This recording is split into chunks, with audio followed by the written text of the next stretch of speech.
The hardest part of waiting is not the pain itself, but the way time keeps moving while nothing seems to arrive. Days pass, routines remain intact, responsibilities continue asking for attention, and from the outside life appears stable. Yet inside, something feels unresolved. Not broken enough to demand urgency, not settled enough to offer relief, just unfinished. This kind of waiting rarely announces itself. It blends into ordinary life, teaching people how to function without closure. Most people expect waiting to be temporary, a short pause before clarity appears. Patience feels manageable when it has an imagined end, but some forms of waiting stretch far beyond what was expected. They survive optimism, outlast motivation, and quietly begin to reshape the person who carries them. Life keeps moving forward, even when the thing being waited for does not. This is where waiting becomes exhausting in a deeper way. Not because it is dramatic, but because it is constant. There is no clear beginning and no visible signal of arrival. People still have to make decisions, care for others, and remain responsible, all while carrying a quiet sense that something essential has not yet taken shape. The effort continues without feedback. Over time, this kind of waiting alters the texture of hope. What begins as expectation slowly becomes restraint. Hope stops making promises and starts focusing on endurance. Not hoping that everything will change soon, but hoping simply to remain intact without becoming bitter or numb. There is a subtle grief inside prolonged waiting. Not grief for what was lost, but for what has not yet arrived, for a future that feels close enough to imagine, yet distant enough to remain out of reach. Nothing is technically wrong, and yet the absence is real. It influences attention, shapes decisions, and quietly asks how long a person can live between expectation and fulfillment. This is not impatience. It is the human response to remaining in an unresolved state for too long. And somewhere inside this tension, waiting begins its most significant work. Not by changing circumstances, but by changing the one who remains within them. Over time, waiting begins to interfere with how a person understands movement itself. Progress becomes harder to measure, not because nothing is happening, but because change no longer looks dramatic. The days still carry activity, effort, and intention, yet the larger picture feels stalled. It becomes difficult to tell whether one is moving forward or simply circling the same place with more experience than before. This is where many people quietly begin to doubt themselves, not in an obvious way, and not with despair, but with a slow erosion of confidence in their own perception. They wonder whether they missed something, whether the delay is a sign of error, or whether the absence of change means that nothing meaningful is taking place at all. Waiting turns inward, no longer aimed at the future, but at the self. There is a particular frustration that comes from doing what is required while nothing seems to respond. Effort without visible outcome can feel disorienting, especially for those who are used to interpreting life through results. When progress is unclear, even discipline can start to feel hollow, as though the work is happening in isolation, detached from any larger movement. And yet, this is often the stage where waiting begins to shape something deeper than outcomes. The absence of clear change forces attention away from arrival and back toward posture, toward how one carries time rather than how quickly time resolves. Slowly, almost without consent, the focus shifts from what should be happening to how one is remaining present while it does not. This kind of waiting strips away the illusion that growth is always visible. It challenges the assumption that transformation must announce itself with evidence. Instead, it invites a quieter question: whether remaining steady, attentive, and engaged still matters when nothing external confirms that it does, not as a test, but as a condition of living between promise and fulfillment. Here, waiting begins to feel less like a pause and more like an environment, something lived inside rather than passed through. And once that shift occurs, the question is no longer how long it will last, but what kind of person is being formed while it does. As waiting continues, it begins to affect how people relate to time itself. The future no longer feels open, but deferred, not denied, just postponed without a clear date. Plans are still made, conversations still include someday, but those words carry less weight than they once did. They function more as placeholders than expectations, a way of keeping the idea of movement alive, even when momentum is thin.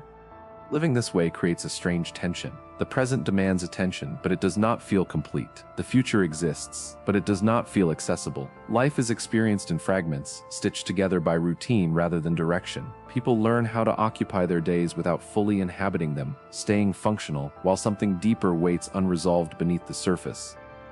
This in-between state can be disorienting because it lacks clear language. It is not crisis. It is not collapse. From the outside, everything may appear steady, but internally, there is a quiet sense of delay, as though life is being lived slightly ahead of or behind itself. Time moves, but meaning struggles to keep pace. It is here that waiting begins to feel less like patience and more like exposure. Without a rival to orient them, people become aware of how much of their identity was tied to what they were moving toward. Goals once provided structure, not just direction. When those goals stall, even temporarily, the question of who won is while waiting becomes unavoidable. Some respond by filling the space. They add noise, activity, explanation, anything to avoid feeling suspended. Others withdraw, conserving energy, narrowing their focus, learning how to live with less expectation. Neither response is wrong. Both are attempts to survive a stretch of time that does not clearly belong to the past or the future. This is the tension Romans 8 quietly inhabits. A chapter written not from resolution, but from the middle. It speaks to those who are still moving, still breathing, still participating in life, while carrying the awareness that something essential has not yet arrived. Not as a failure, but as a condition of being alive in a world that is unfinished. Waiting in this sense is no longer passive. It becomes the environment itself, and the question subtly shifts. Not when things will change, but what kind of presence is possible while they do not. As waiting stretches on, it begins to demand a cost that few people anticipate. Not a dramatic sacrifice, and not something that can be clearly named, but a slow erosion of certainty about what effort is actually accomplishing. People continue doing what seems right, but the reassurance that once accompanied those actions quietly fades. What remains is discipline without reinforcement, commitment without visible reward. This is often the point where waiting stops feeling neutral and starts to feel personal, not because something went wrong, but because nothing responded. The absence of movement begins to feel like a kind of answer, even if no one wants to call it that. A subtle suspicion forms that perhaps the waiting itself is the point, and that nothing external is coming to justify it. Here, patience becomes heavier. It is no longer sustained by expectation, but by habit. People keep going not because they believe something will change tomorrow, but because stopping would require admitting how long they have already waited. There is a quiet fear beneath this endurance, not fear of loss, but fear of having invested too much time to walk away without explanation. Waiting at this stage begins to shape identity. People stop introducing themselves by what they are moving toward and start defining themselves by what they continue to carry. The hope that once felt forward-looking becomes more internal, more restrained. It is no longer about arrival, but about not becoming hardened by delay. This is where the cost becomes invisible to others. From the outside, nothing appears wrong. Life still functions. Responsibilities are met. Words are spoken at the right times. But internally, something is being spent every day. Energy, openness, flexibility, without any clear indication that it will be replenished. Romans 8 enters this space quietly, not to interrupt the waiting, but to name it. To acknowledge a reality where creation itself is described as straining forward, not because it knows what is coming, but because remaining still is not an option. The chapter does not deny the cost of waiting. It places it inside a larger movement where endurance itself becomes meaningful, even when outcomes remain hidden. Here, waiting is no longer passive.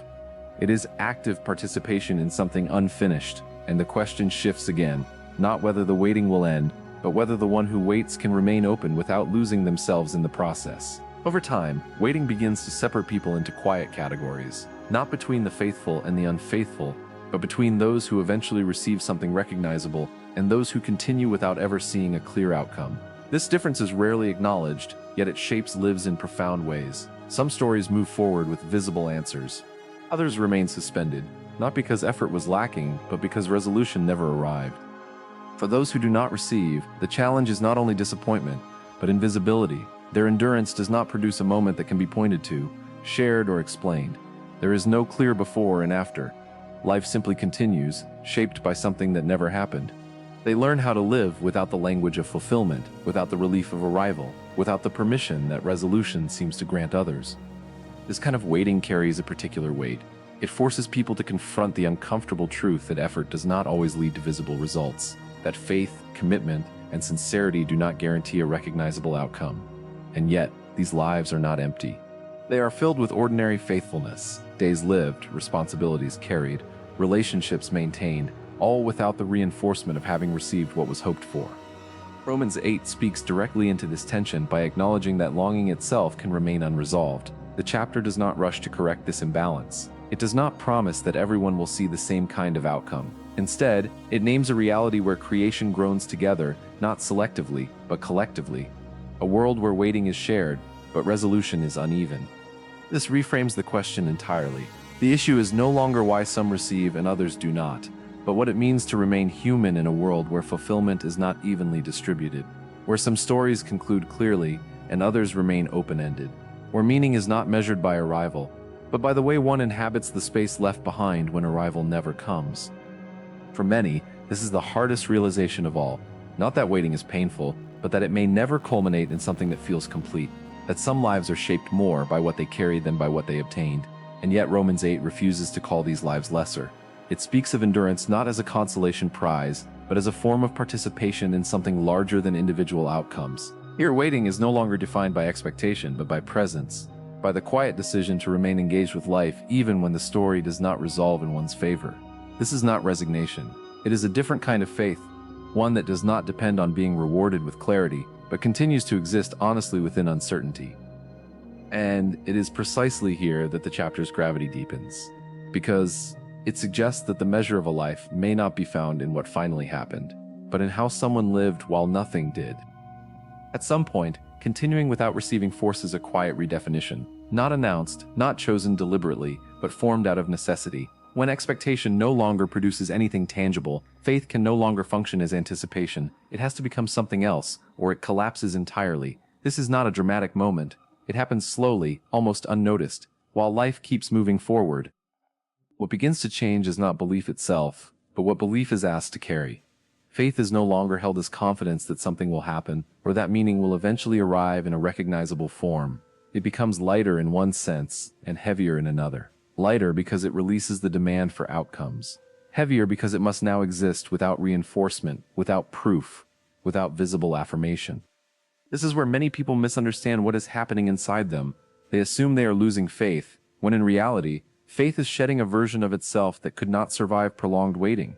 The old shape depended on arrival, on confirmation, on being able to point to something and say, "This is why I kept going."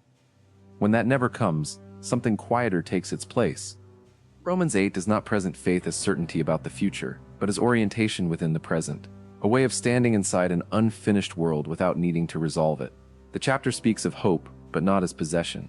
Hope appears as something unseen, something not yet accessible, something that cannot be proven by results.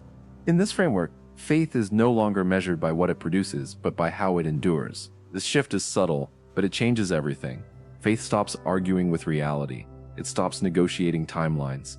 It no longer waits for permission from outcomes to remain valid. Instead, it becomes a posture of participation, continuing to live, choose, and care, not because the future is clear, but because withdrawing would mean abandoning something essential in the present.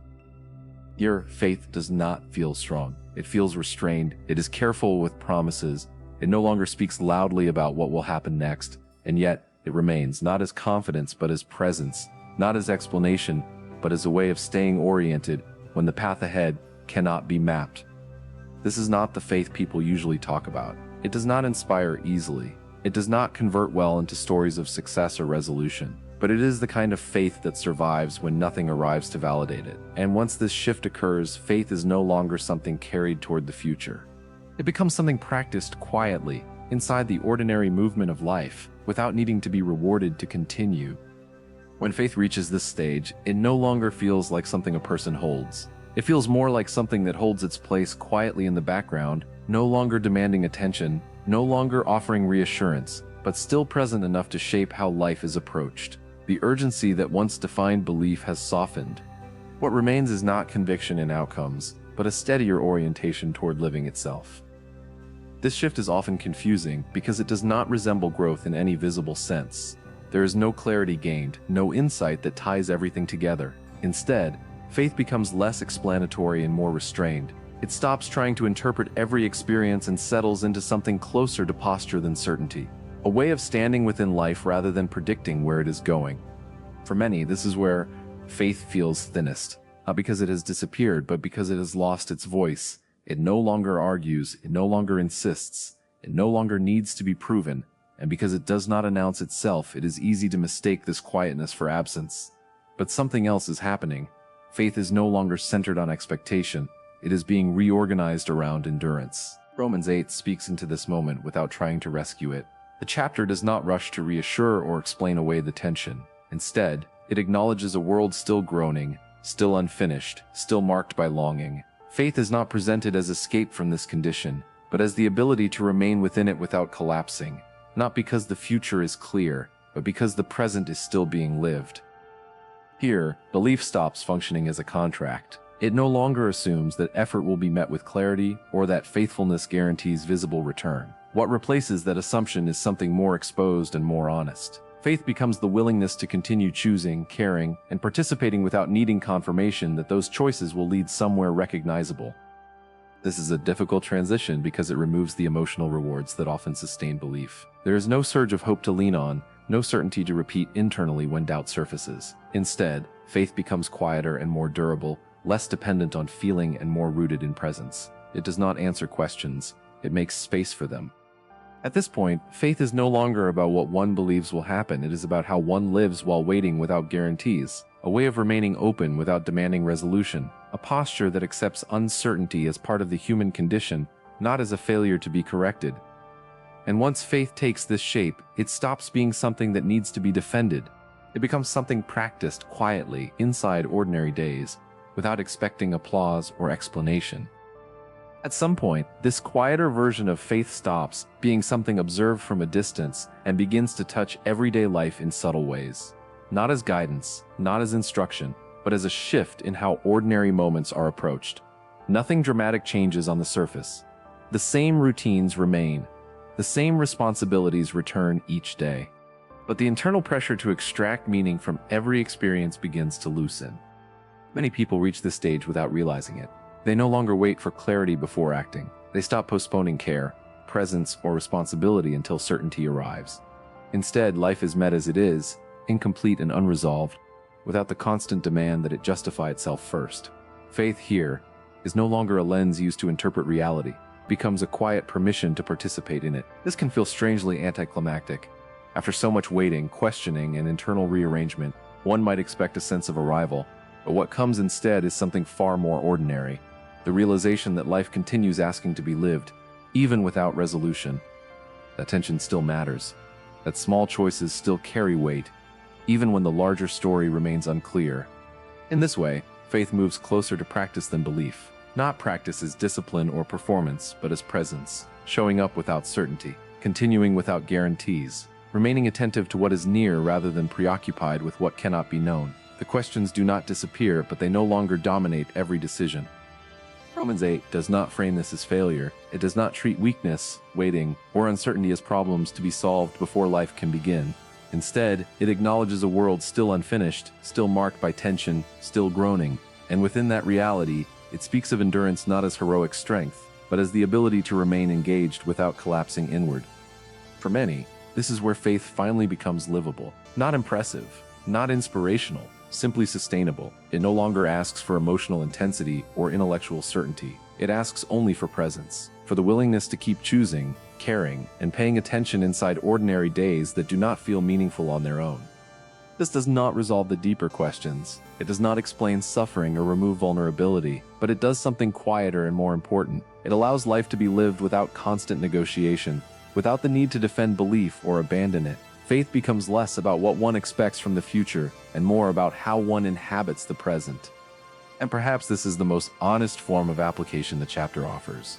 Not a directive, not a lesson, but an invitation to remain where you are without demanding that everything makes sense first. To allow meaning to emerge slowly, if it emerges at all. To accept that living faithfully may look less like confidence and more like attentiveness sustained over time. Eventually, what remains is not an answer, but a kind of space. Not the empty space of confusion, but a quieter one, where the need to resolve everything loosens its grip. Life does not suddenly make sense. The questions do not disappear, but they no longer occupy the entire horizon. They move to the edges, still present, but no longer demanding to be solved before anything else can continue. This is often misunderstood as indifference. From the outside, it can look like distance or detachment, but internally, something else has taken shape. The struggle has stopped being the center of identity. Waiting no longer defines every thought. Faith no longer needs to explain itself in order to exist. What replaces the urgency is a steadier way of inhabiting the day as it comes. Nothing dramatic marks this moment. There is no clear line between before and after. The same routines return. The same uncertainties remain. And yet the weight feels distributed differently. Life is no longer approached as a problem to be solved, but as something to be lived, even in its unfinished state. Presence becomes possible without constant negotiation. Romans 8 does not end by resolving the tension it describes. Creation still groans, hope is still unseen, the future is still not fully accessible, but the chapter quietly suggests that endurance itself has meaning, not because it leads to clarity, but because it allows life to continue without collapse. Not everything is healed, not everything is restored, but something holds. For many people, this is where the chapter stays with them, not as a lesson learned, but as a companion. A reminder that it is possible to remain engaged with life without demanding that it justify itself first. That faith does not always look like confidence. Sometimes it looks like attentiveness sustained over time, like continuing to care, to choose, and to remain present, even when certainty never arrives. The story does not close itself neatly. It leaves room. Room for unanswered questions, room for ordinary days, room for a future that is not yet visible, and perhaps that is intentional, because some truths are not meant to conclude, they are meant to accompany. If this chapter stayed with you in some way, take a moment to respond. You can support this channel by liking the video and subscribing, so these stories can continue being created and shared. If you'd like, you can leave a comment with a simple symbol, not to explain anything, just as a quiet marker of reflection. And if you know someone who might appreciate this kind of story, feel free to share it. The story is not finished, life continues, and meaning can still be found, even here.